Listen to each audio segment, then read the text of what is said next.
Patay ang isang lolo sa San Carlos City, Pangasinan matapos pagbabarili ng mga hindi pa nakikilalang salarin. Posibleng may kinalaman daw sa iligal na droga ang motibo sa pagpatay. Makibalita tayo kay Jet Arceliana ng GMA Dagupan.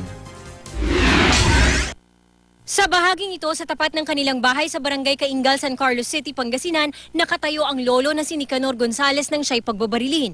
Binawian ng buhay ang 60 taong gulang na lolo matapos tamaan ng bala ng baril sa mukha at katawan. Kasama ng lolo ang kanyang asawa nang mangyari ang krimen. Pumasok ako, paliliguan ko yung apo ko.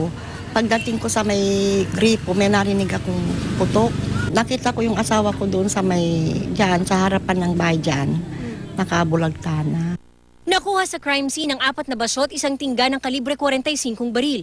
Sa investigasyon ng pulisya, mga salaring sakay ng motorsiklo raw ang nasa likod ng krimen. Kasi nag-request kami ng SOCO at least sa mga ballistic comparison kung mayroon relation doon sa mga ibang naunang mga shooting incident natin.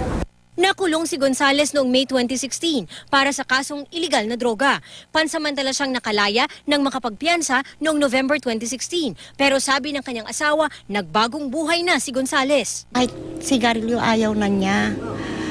Noong 2013 pa yan, pero nagbago na siya. Hindi na siya ngayon.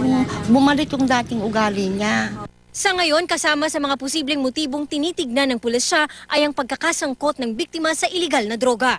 Po yung mga nare-receive namin na report coming from mga concerned citizen na maraming pumupunta doon na iba-ibang tao na nakamotor. Meron siyang siguro hindi pagkakaunawaan sa mga naging transaksyon niya.